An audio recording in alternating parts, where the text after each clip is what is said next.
Hello.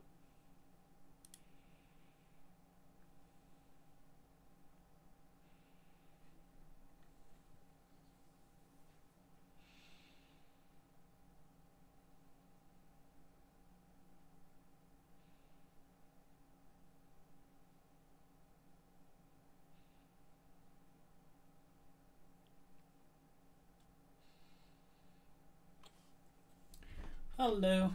Welcome to another stream about generating grammar documentation from the actual Python grammar. I see nobody's joining live. You can do that on the Python Docs Discord if you want. The clocks have changed, so for many people the stream is at a different time now. Maybe that's why nobody's here. Well, that's okay. I'll just go through the documentation and see what could be improved. So last time we ended with the import statement, and I think that is as done as it can be at this point. And I'll just continue on to future statements. Now, future statements aren't actually expressed in the Python grammar file, so they'll have to do without a grammar snippet in the new docs, which means for this pass of the documentation I'll not look at it. I'll look at the global statement here. And what I'm doing right now is looking at the documentation source, and I am changing production lists to these new grammar snippets that are generated by the new tool that I'm writing. So for the global statement, I will change the old Python grammar to Python grammar old to prevent conflicts, and I will add a new grammar snippet which the tool should replace by whatever's generated from the grammar file. And I can look, and here I have a build process starting whenever I save the file. So here I have the new grammar, here I have the old grammar. Instead of identifier it says name directly. I think that's I think that comes directly from the grammar specification. Let's see, global stmt.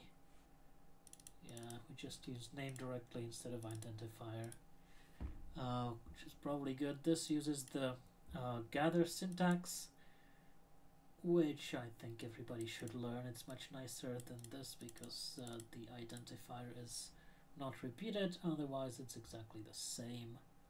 So this looks good. This looks better than, well, at least as good as the old thing, so I'll remove the old thing and move on. The non-local statement hopefully will be much the same. Let's wait for the build process to do that. Oh no! Oh, I forgot to change the old thing to -old, so it generates a conflict. So resave, wait for Sphinx to build that. It's a bit slower because after an error it loses the cache.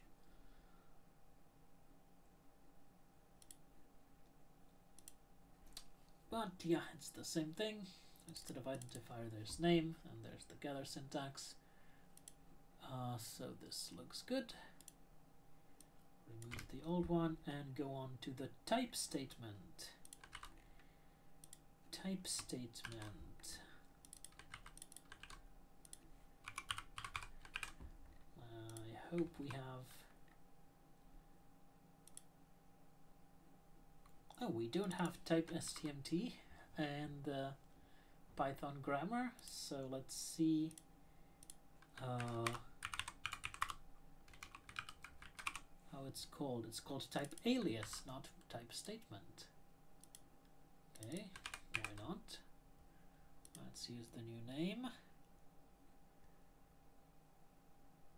And after Sphinx builds this, we should get type name instead of identifier.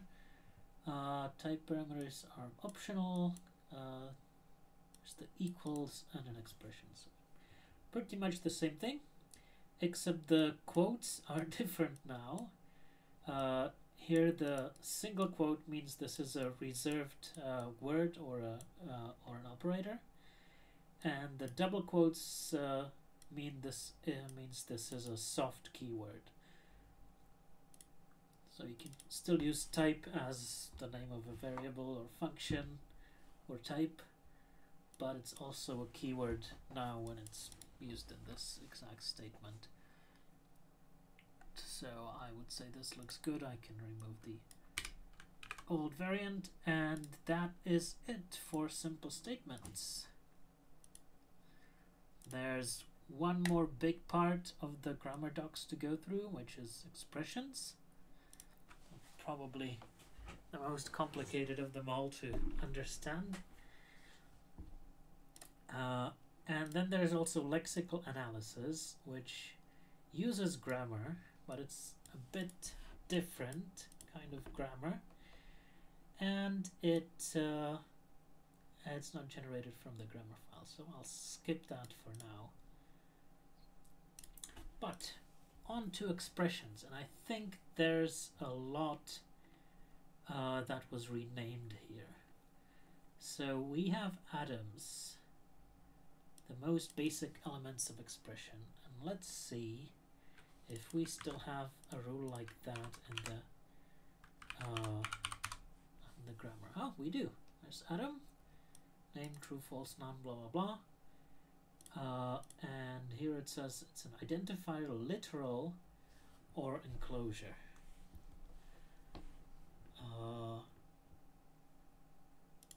So this is an identifier. These are literals, strings and numbers too. The ellipsis is also a literal, and these are the enclosures. So this is a bit different. I don't know why this is in parentheses. That's interesting. Maybe there's some reasoning for that, but I think the tool I wrote will ignore that. So let's go to expressions. Like the simple statements, I will add grammar snippets here. So instead of production list, so production list is now old, and I will put in the atom here.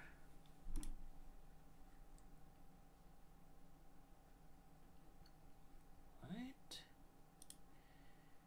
and let's see what that gives us. Ooh, so it inlined a lot of these rules that I would like to keep separate, and they should be documented down below. So the strings don't get in line, that's good. But then we have tuple, group, generator, expression, list, condict, blah blah blah. And what I've been doing for that is go in the tool and add them in this list of rules that should be documented later. I will remove this list once everything's done, but for now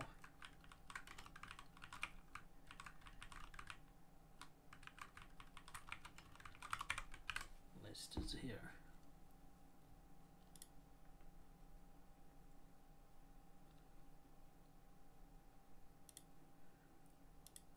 Right, and with that, atom becomes this big list of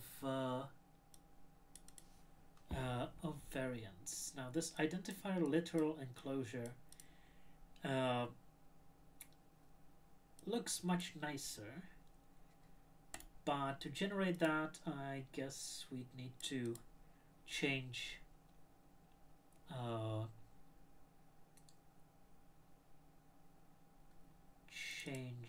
the grammar, which might be worth it, might not, but now's not the time to do that. So enclosure, this parenthesized form, list display, display, and so on, those are all in here. I hope, yeah, these are all enclosed, and hopefully they'll be documented somewhere below. Now we have identifiers or names. We use name here. That's fine. Literals. We don't really have a grammar snippet for those because those are name, true or false, none. Strings, bytes, integers.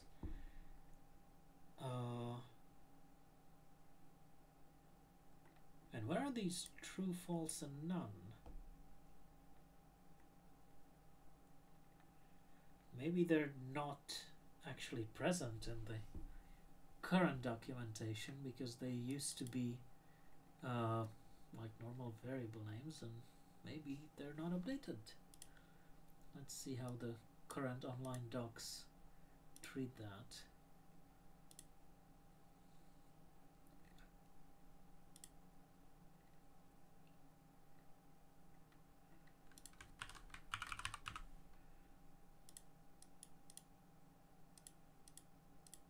Yep. Can't find a mention, so I guess true and false are part of identifiers.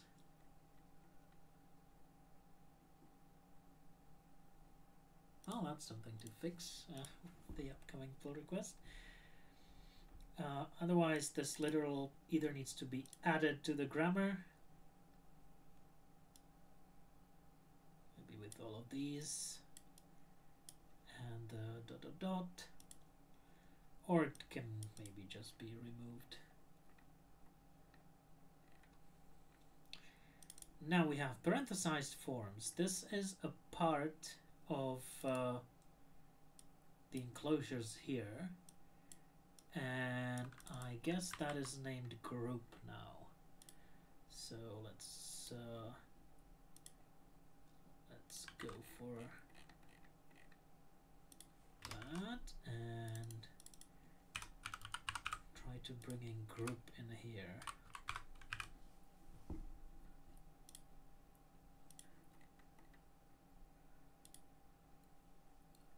Right, so that previously that was start expression.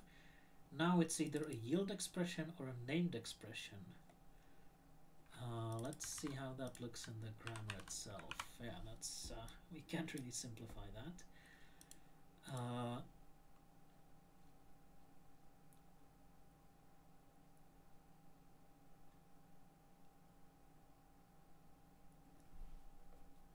And I wonder if named expression should be documented here.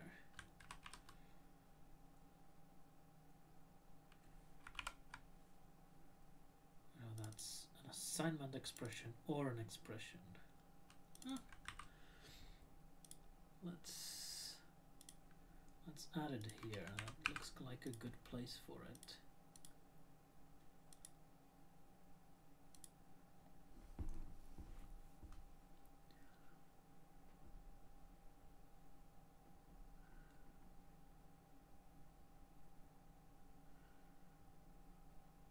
Or maybe the named expression should be inlined here, but it's probably also used somewhere else.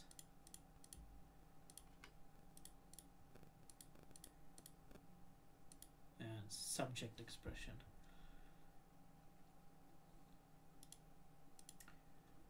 So yeah, let's document it at this place.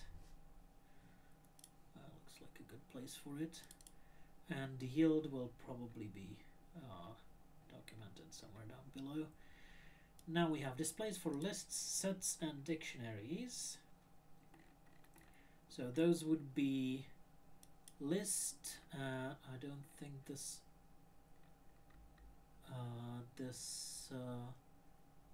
has generators or comprehensions. List display. Oh, it does have comprehensions. All right. So this will be list comprehension, dict, set, dict comprehension, or set comprehension. I think these are ordered by the frequency in which they come up in Python code. So the parser tries to match the first one it finds, and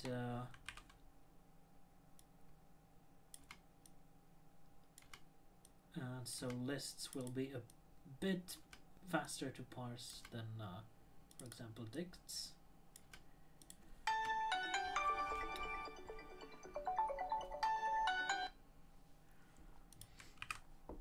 So let's see how that works.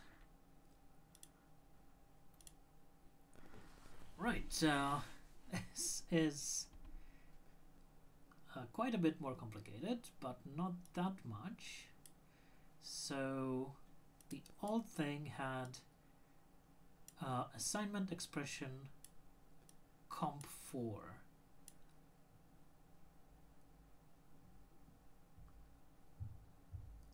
And for comprehension. So I should look at these first. So these are the top level ones. Maybe this one. So comp iter is no. Which one is? Oh, these are common syntax elements for comprehension. Sorry. Okay. So it first gives the common syntax for comprehensions, and then it goes on to list displays. I don't know if that's the best order.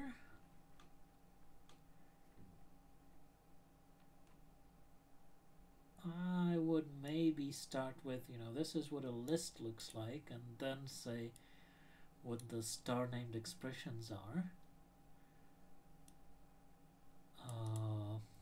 But if you want to go for this order, then we probably want to document 4 if clauses in here.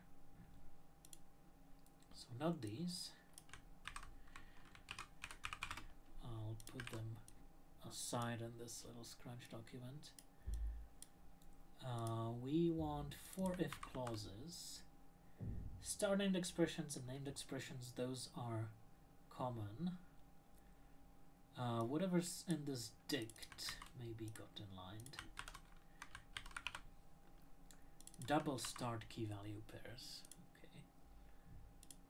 So we want that. We want 4 if clauses.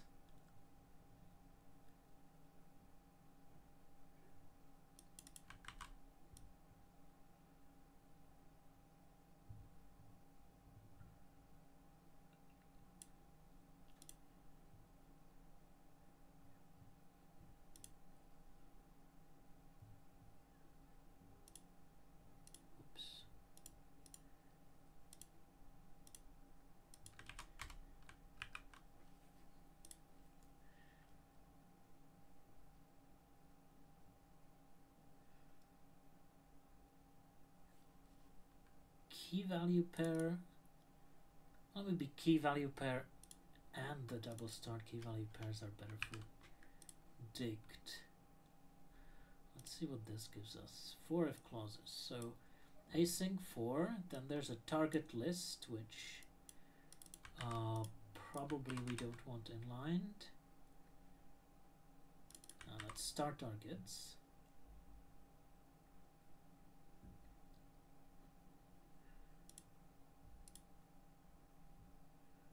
No. Whoa. Now this is very interesting. That's called a disjunction, I guess. And that should definitely be documented in some better way, but I'll just put it in a big list for now. And hopefully it'll be called disjunction.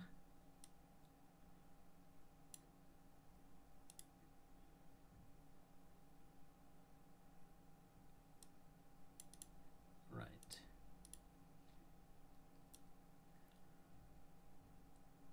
So there's multiple. Maybe we want the for if clause to be separate to just make it a bit more readable.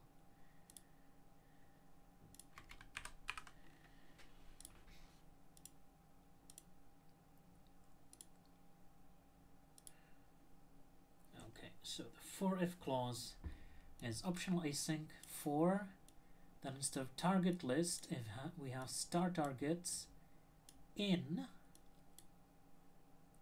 and then some disjunctions separated by the if keyword. Is there a name for that? No, it's just is that way. And there can also be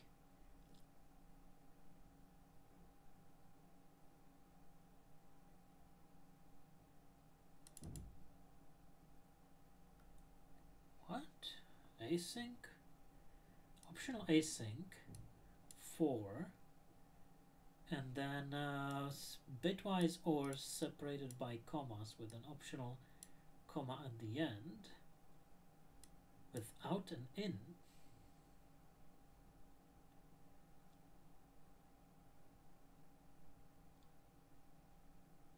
What does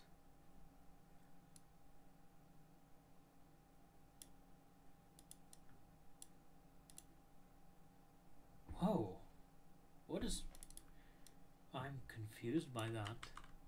Is that a bit of Python grammar I wasn't aware of?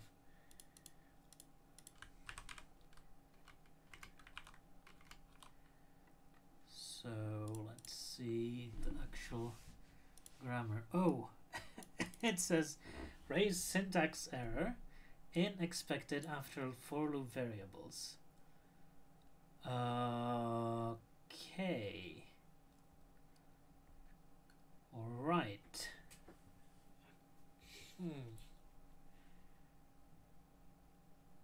This might need to be an invalid for target, but I probably need to talk to somebody who knows more about this or try changing the grammar. This definitely looks like an invalid rule, but maybe it needs to be parsed. Okay, so what I'll do here is I'll put that in my to-do list.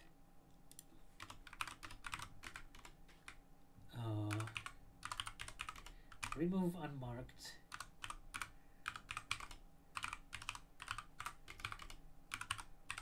invalid rule in for if clause. Right, so this isn't actually a valid syntax, even though the documentation says it is, because whenever the parser matches this, it says syntax error. Well, okay, so we can ignore that. Otherwise, this is okay. I mean, disjunctions separated by if, maybe there's a better way to format that. And it's spelled out in here.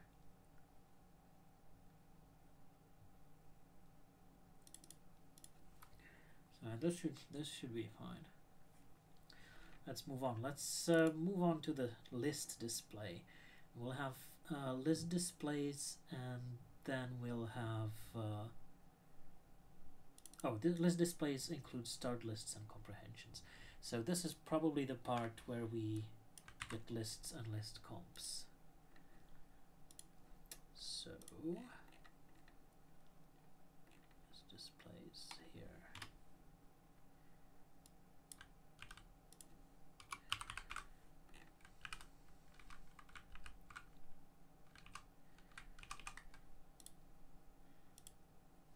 Okay, so list is optional star named expressions, which I guess is the same as start list here, or named expression and for if clauses, which is written directly in here, and that's called comprehension in the old docs, which is a better name for these two things. And sentiment expression comp4, named expression for if clauses. But I guess to get it that here, I'd need to change the grammar, which I'm not ready to do yet. Otherwise, this looks good.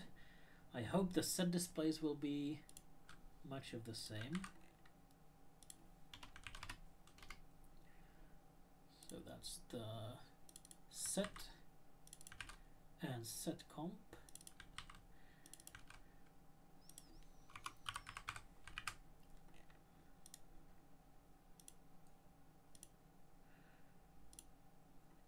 Right, yeah, star named expression, named expression for if clauses. The only different thing is that there's nothing optional in here, because if you don't have anything between the curly braces, it would be a dict. So let's go on to dict. And dict looks a bit more complicated. And that would be this dict comp.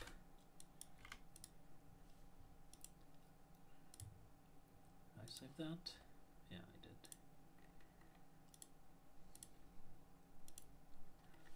So that now has this key value pair, and I think this also should have a name.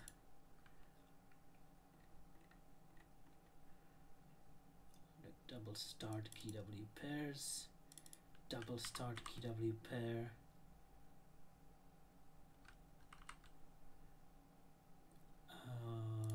Yeah, double start key W pair is probably a good thing to document directly. Expressions. Alright, so a dict now is optional comma separated double start key W pair with an optional comma. Dict comprehension is a key value pair and for if clauses, that's similar as in here. Double start key value pair is either double star bitwise or, which is an expression, or a key value pair, and the key value pair is expression colon expression, and I hope that's the same thing as here. So dict item list, that's this thing. Dict item, that's called double start KV pair. Dict item is probably a much better name. We might want to change the documentation to do dict item. And dict comprehension. This looks similar. Right. Dict item is a better name, so I'll keep this in here for later. But for now, move on to generator expressions. Do we have generator expressions here? Probably not.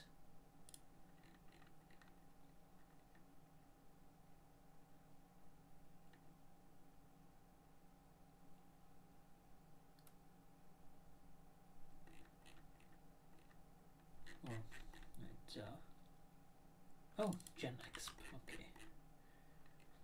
So it's now called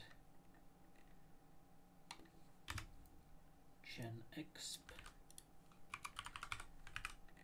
instead of generator expression. Nobody thought it would end up in the docs. So there's generator and com4, and somebody forgot to put the walrus operator in the new docs, otherwise this is the same.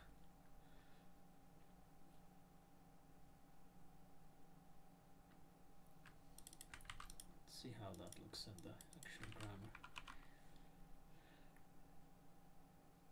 Yeah, there can be an assignment expression or a normal expression, which, well, assignment expression looks like that is inlined. Probably shouldn't.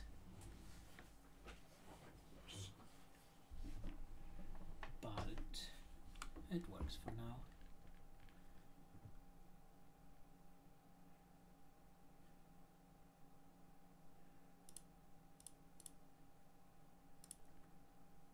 Right, let's go on to yield expression. So that should be the yield expression here.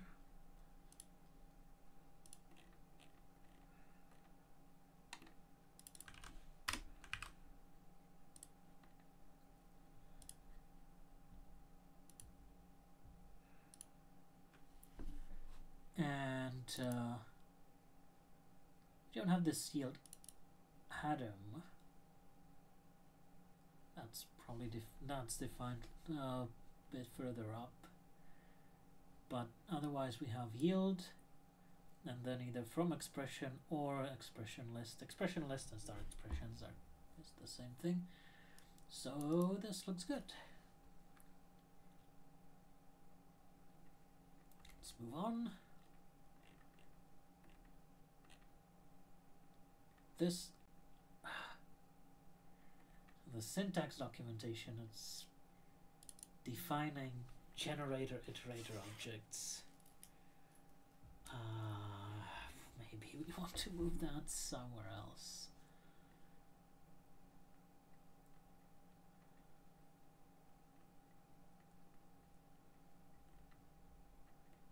I really wasn't expecting generator iterator methods in this kind of documentation. And there's examples. I would really want to move this to its own page. This is not expression documentation, but that's a problem for another time. Now we have primaries. So primaries, let's see if we have primary. Yeah, we have primary in the docs, so let's just add it here.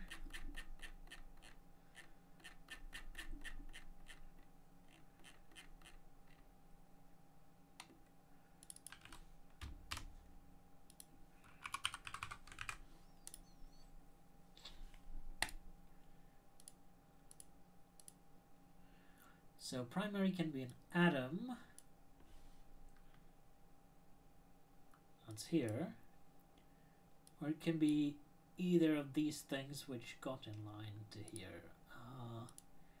Here, yeah. So they're also in line here. They don't have names in the documentation. So attribute, reference, subscription, slicing, and call should probably be broken out, but they're all combined in here. They all start with primary, and then it can be either .name or a generator expression, which is parenthesized, so that's a function call, or a function call, or slicing. This is the best way to do that if the full grammar doesn't have names for all of these. It probably should. It probably should, so we can we can have docs like these later. There's a lot of lot to say about these. Right, then we have slicings. So this is the slices.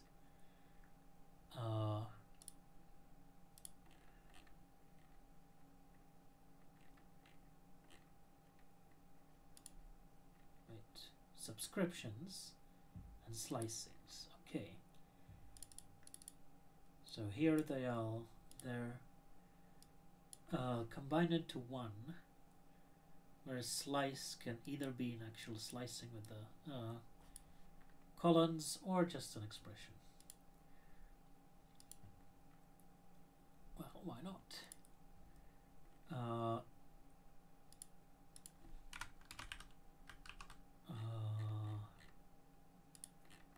So let's add a grammar snippet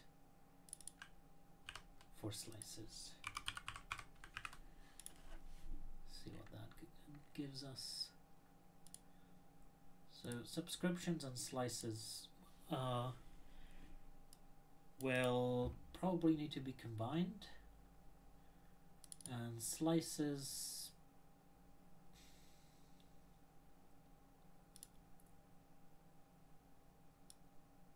so this is just an optimization. If there's only one slice, it's faster to match this, but otherwise this should really be this should really have only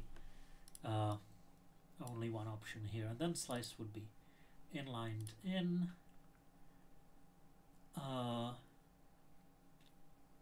There's probably a way to name these better if we can change the grammar, but that's not what we are doing now. So this is pretty good for both subscriptions and slicings.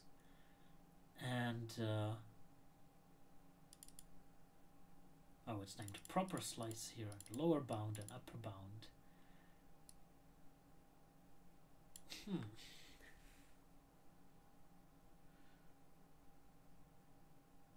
Maybe this kind of naming would be nice to expose.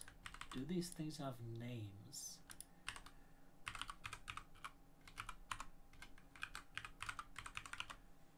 Do these things have names in the actual grammar?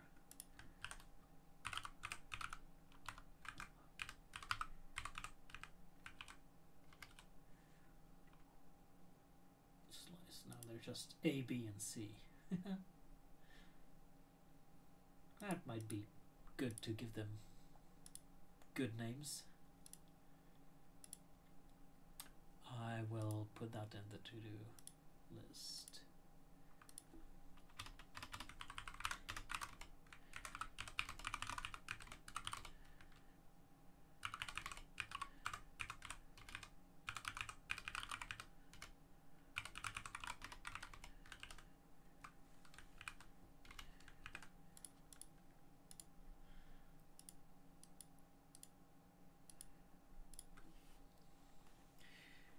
And that brings us to calls. Calls are primary with some arguments inside parentheses. So this is the place to define argument lists.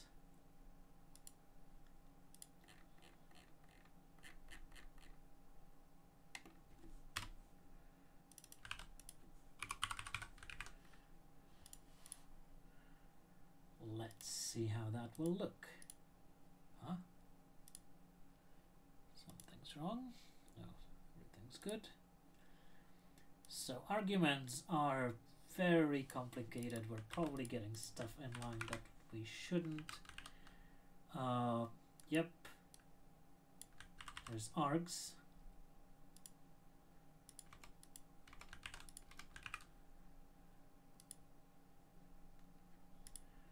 And args is this very complicated thing again, or keyword args. Well,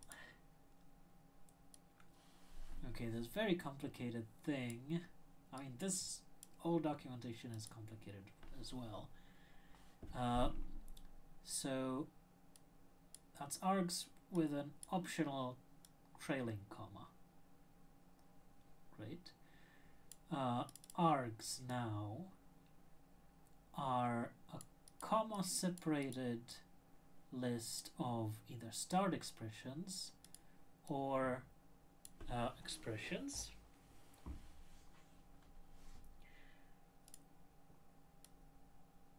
What is this? Does this have a name? That's an assignment expression, which probably should be documented somewhere further down this file.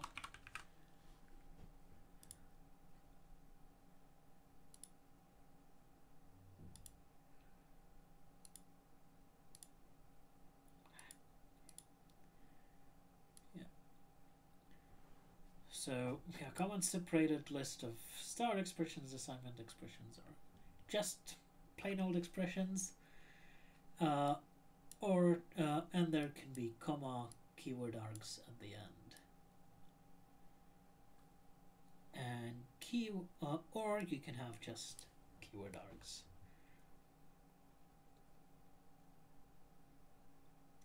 Right? And keyword args are a comma separated list of named expression. Oh, that doesn't say named expression.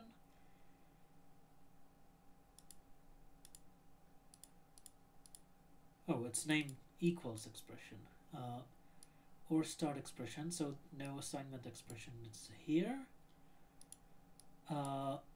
And then there's optional comma and comma separated list of keyword argument or double start, or it can be just keyword argument or double start. And keyword argument or double start is an expression preceded by either name equals or double stars. Right, how does that compare to the old docs? If argument list which has positional arguments, that's nice. Start and keywords and keyword arguments. That's a nice way to put it, but the problem here is that positional arguments. Oh no, there's no problem. There's an option. So this can be these three, or positional arguments, and this comma can be missing and we just have start keywords, or these two things can be missing and we just have keyword arguments. That's a nice way to put it. I would really like, and in the railroad diagrams I will probably need to convert this to, you can have this and this in this order. If there are both and you need to have a comma between them, as writing it out like this is a bit confusing.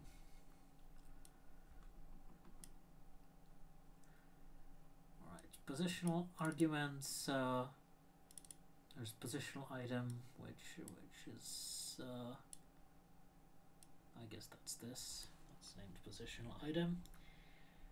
Start and keywords.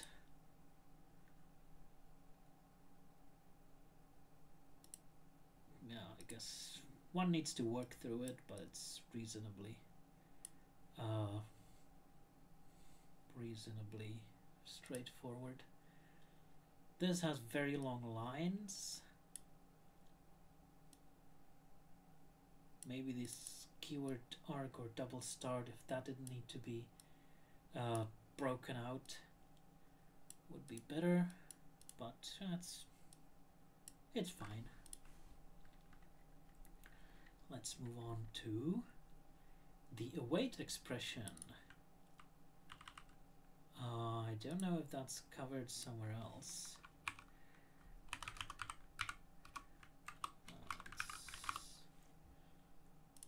It's called await primary.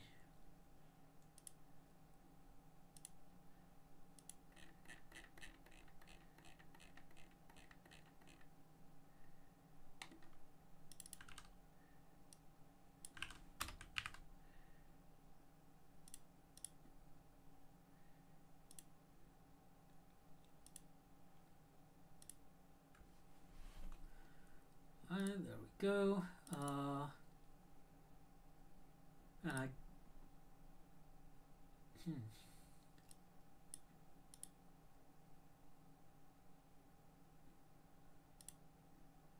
I guess this would this could have a nice name.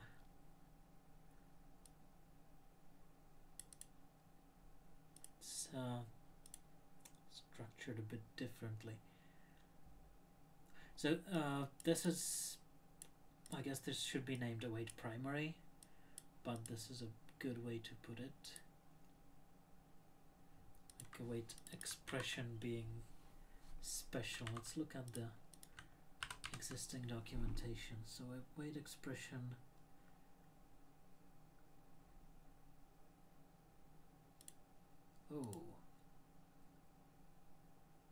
Oh, it's defined in here. So power has either a await expression or a primary.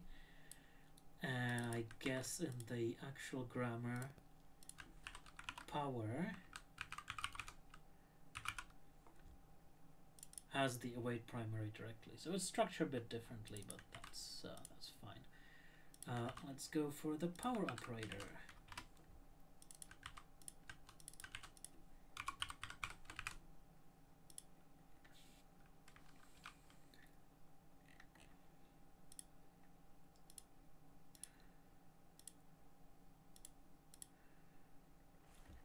So this gave us factor as well, but otherwise this power is exactly the same if we take into account that await primary now has now can either be a primary itself or this expression. So this is fine, and the factor, that is actually called uexpr down here. So let's go directly to that. Instead of uexpr, we will want to call this what's it called, a factor,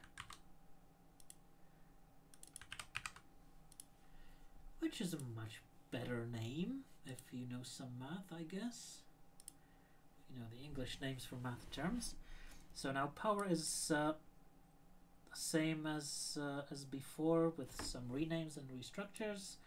Factor is the same thing here with same thing as here, again with the restructuring. So all unary, arithmetic, and bitwise operations have the same priority. So that's factor preceded by this, or a power. This looks great. And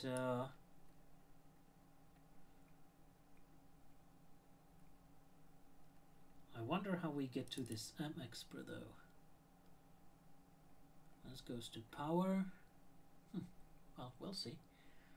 Anyway, I can remove the old production lists here. I won't need those anymore. What we have is great. Next up, we have this mexpr and axpr in the old docs, and I need to look up what those are called in the new grammar. Terms, right? It's nice. So this is a sum and that's a term. Those are much better names for once.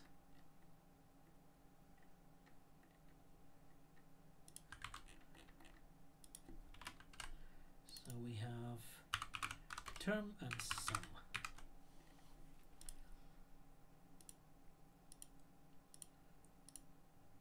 Right? So term, that was the mexpr. Maybe that got inlined a little bit too much, but you know, you can either have a factor all by itself, or you can have a term and one of these operators in front of it, which is what this is. Instead of factor, it says uexpr, and then it says you can have all of these before it. And this is a bit cluttered. This is a bit harder to parse, but once you get it, it's clearer, I think. Here, like determining or looking at these U and M, that's quite confusing to me. So this has a bit more structure, and I tend to like that. And it's the same thing here, except we have mexpr, which is term, and axpr, which is sum. So yeah, I like this one better actually. I might be a personal opinion, but it would be my preference. Next up, shifting operators. Let's see how those are called. shiftexpr.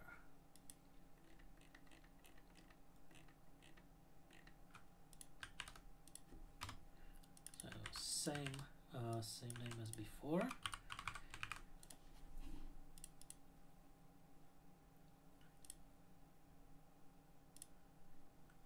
And we have the same kind of restructuring as before. So there is the sum called expr, and before that you can have another shift expression and one of these operators.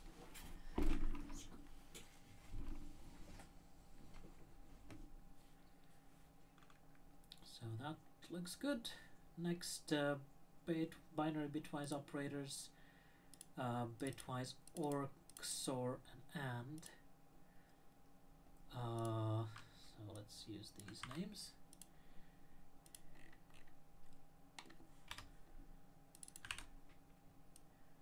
XOR, bitwise XOR, bitwise AND. Oh, and I meant to delete this thing because the new version is at least as good in my opinion. Right, now for the shift expressions.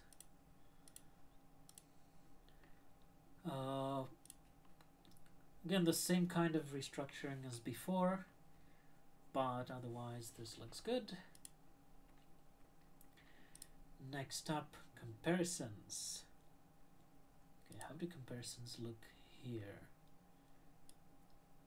Ooh. So it's all named comparison.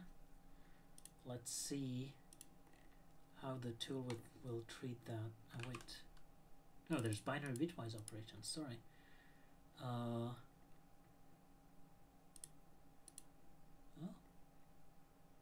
I already did that. Binary bitwise operations, comparisons. Let's see what happens if I just give the tool comparison.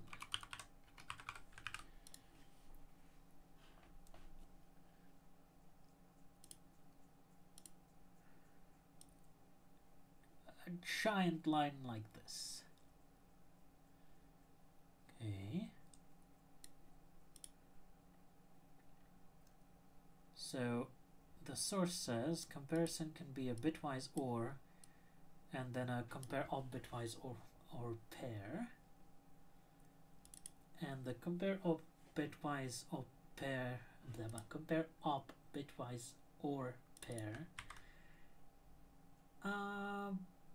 This would probably be better broken out.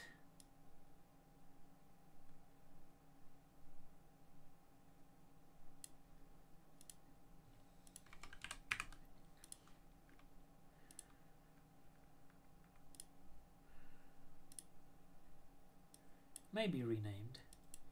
So comparison is a bitwise OR and then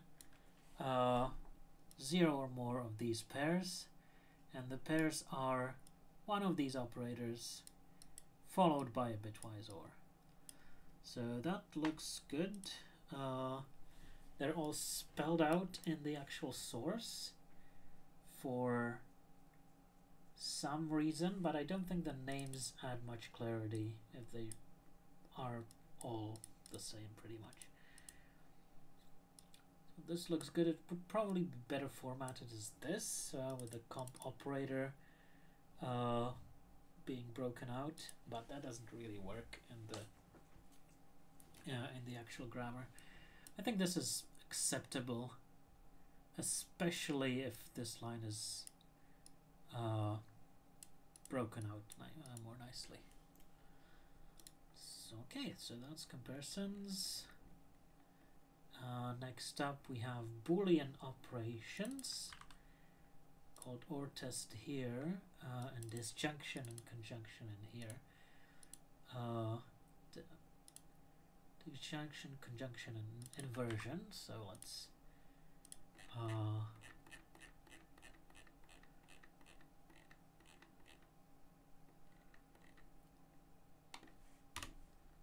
do those.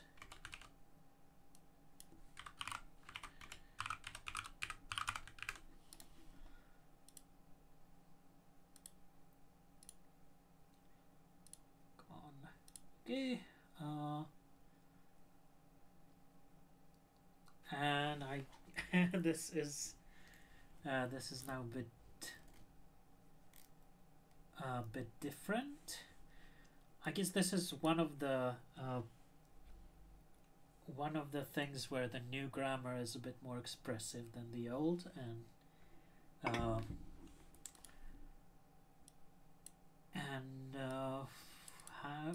it has this this gather operator where we can say a disjunction is an OR separated list of conjunctions, and a conjunction is an AND separated list of inversions, and an inversion is either not inversion or a comparison.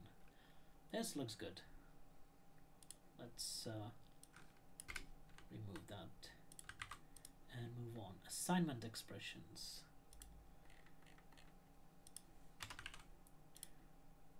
Do we have, oh, it's named assignment expression in the new grammar as well. Perfect.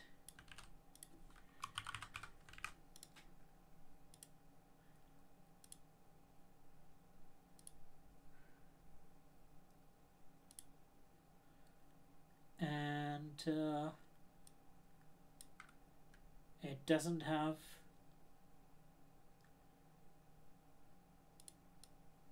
this part optional here, which I guess it's fine.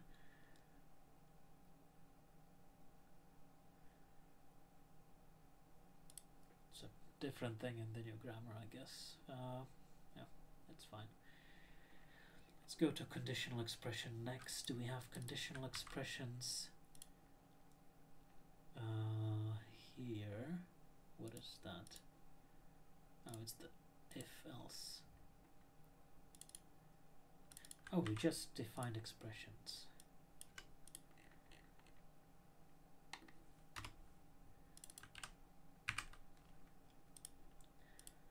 So we actually define expression in here. Oh, did I get an error? Yep. I didn't do the old thing again.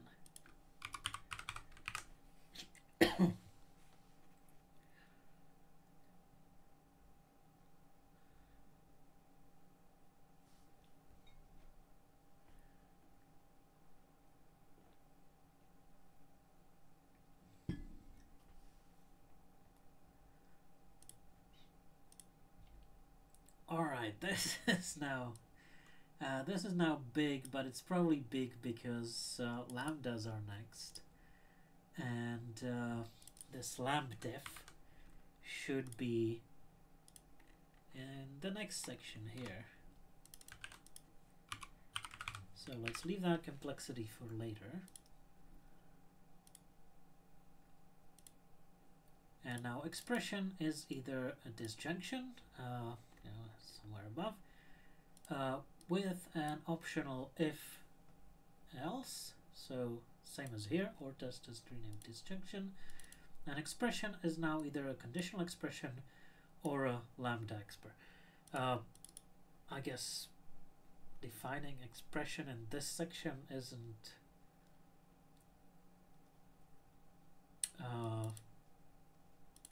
really straightforward, but it was done before, so this is fine. Maybe we could have this name conditional expression, but it's good as it is. Now, lambda definitions. those are a bit complicated because the old grammar just uses a parameter list, but the new grammar needs a special grammar just for lambda parameters. I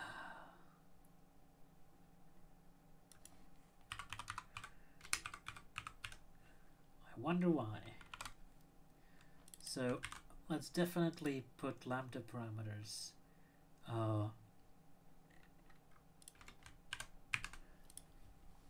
in their own like not inline lambda parameters, and that now we have lambda parameters are lambda param no default, and this is looking very much like the actual function parameters. I don't know why it's... Oh, here it is. Lambda parameters, etc. duplicates parameters but without annotations or type comments. And if there's no comma after a parameter, we expect a colon, not a close parenthesis. For more, see parameters above. So I guess what we need to do here is do something like 2 grammar snippets. Oh, first lambdef and then lambda params, and basically duplicate this comment when we get to the pros. Alright, so this is what you need to know. This is just details for anybody who wants those additional details.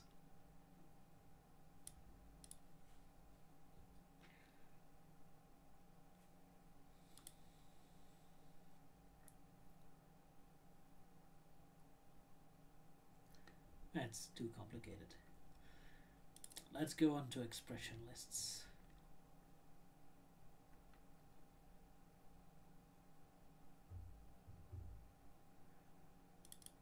So, expression list, start list. I wonder if that actually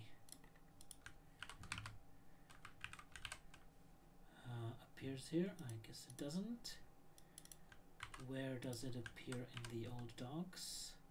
What needs an expression list? Oh, a subscription does. So what does a subscription have?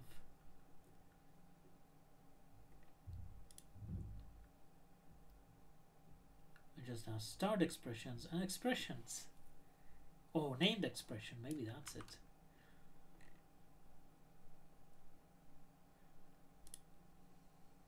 No.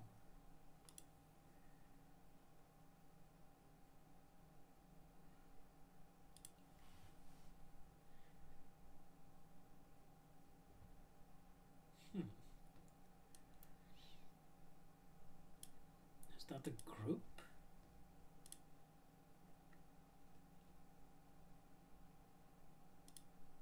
We have tuples here. Oh, I guess tuples are broken out now. They don't need to be combined.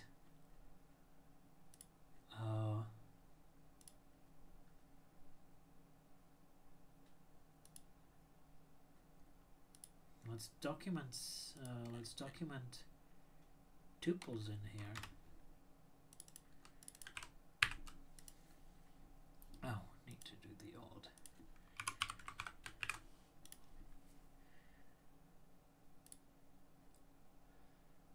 Right, tuples are a bit complicated.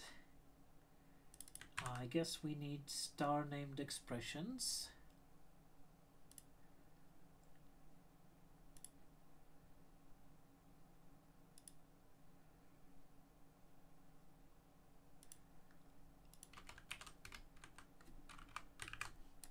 Documented here as well.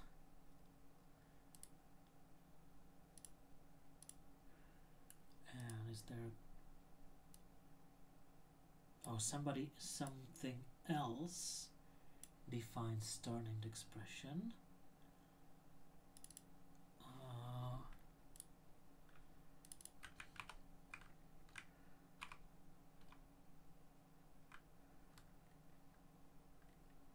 Good.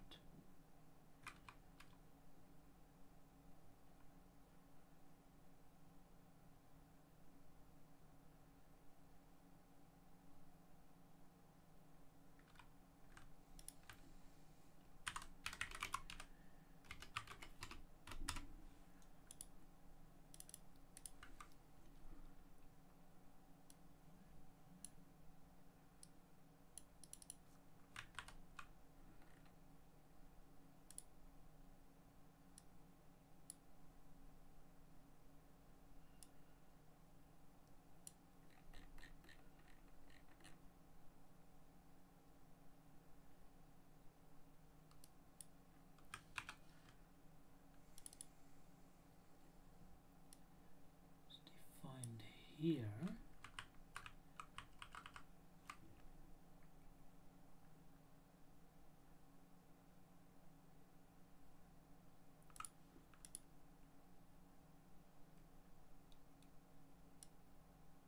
Oh, star named expressions is defined in compound statements.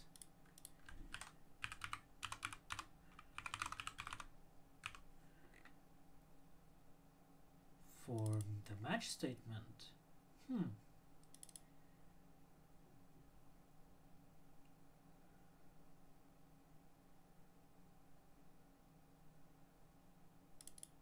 Okay.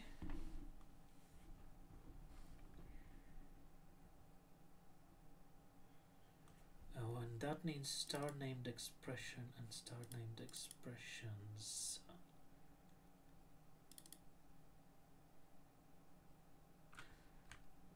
So I guess that shouldn't be defined here, and it should be defined. Should be defined in here.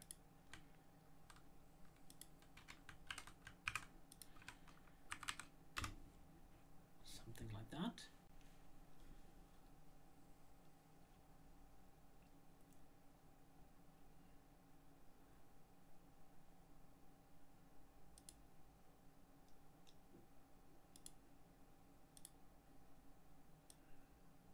Right, so a tuple is a comma-separated list of star-named expressions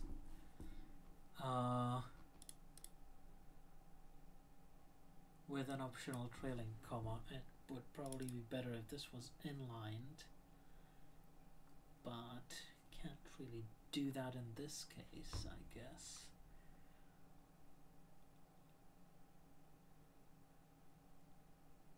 This is the best we can do here. A star named expression is either a named expression or a starred item, so that would be this. A starred expression.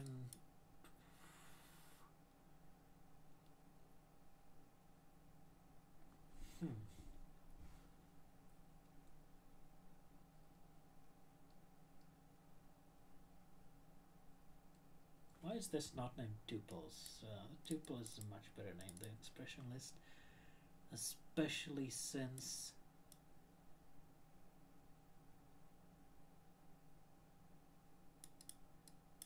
this is all about tuples.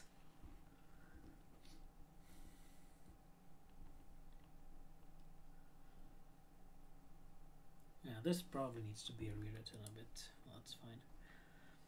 Next up we have evaluation order.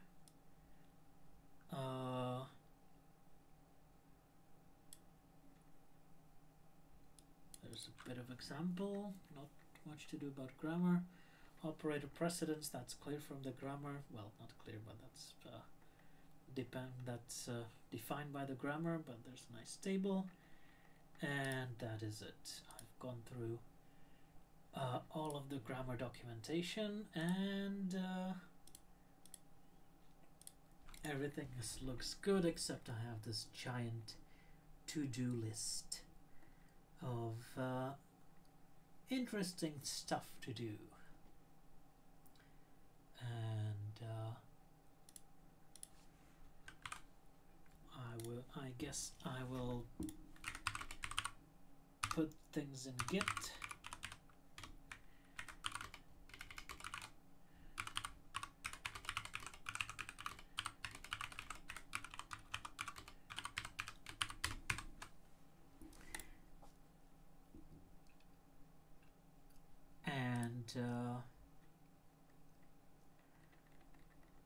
maybe prioritize this to-do list.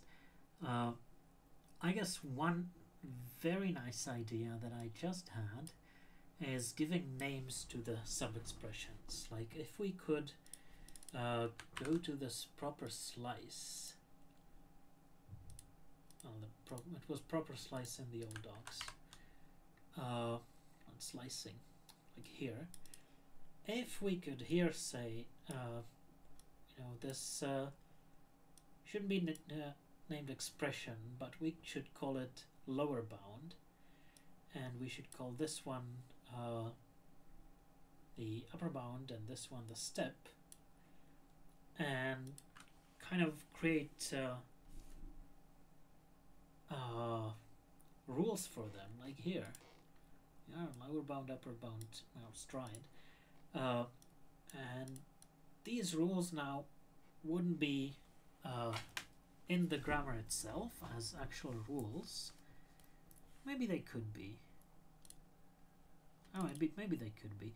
Maybe it's better to, it would be better to actually change the grammar and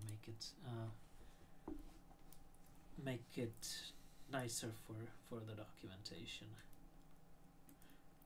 But one way to do that is to, well, again, we would have to change the grammar. What's the name here? Slice.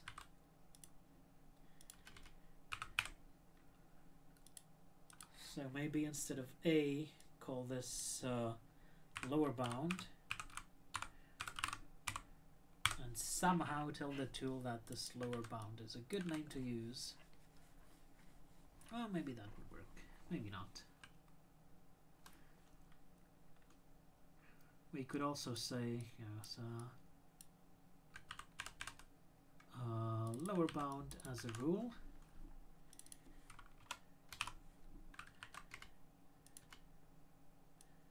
And I guess this would be the syntax. Right, last time was here. And this would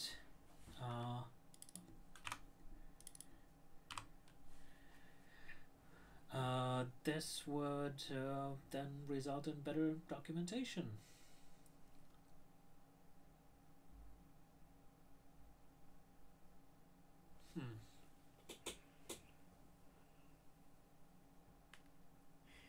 Maybe it's better to leave this until after the first pull request is merged. So I'll do that later. Removed unmarked invalid rules for inc clause.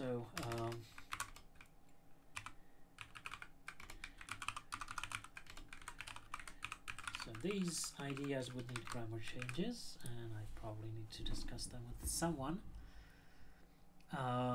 Marking an alternative as optimization only, that would also need grammar changes. So those are just ideas for later.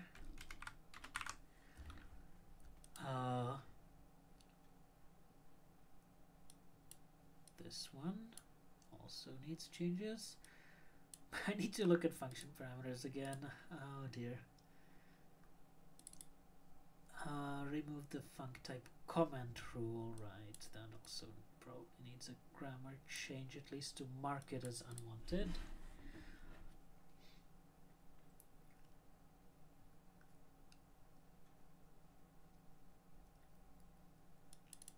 And yeah, we need the negative look ahead for the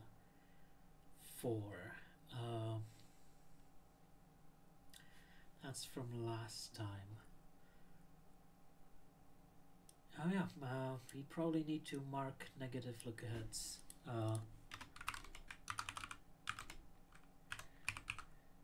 Mark look aheads.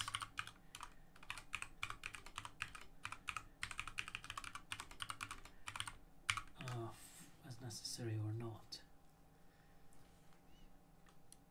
for the pattern targets and star targets.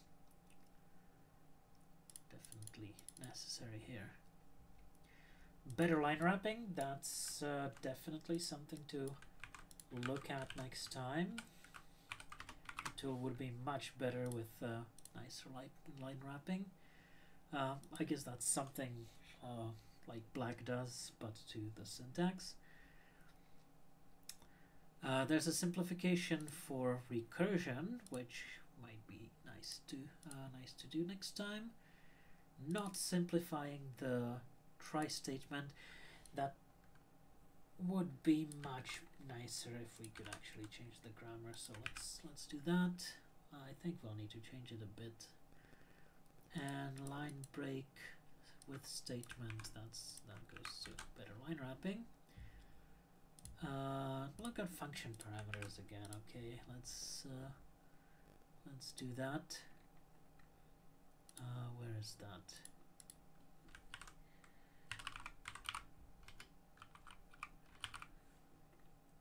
That is simple.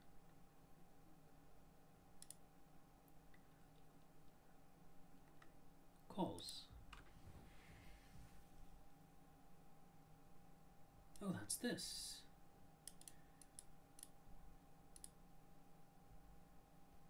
I went through that today. Was that in compound statements in the mappings?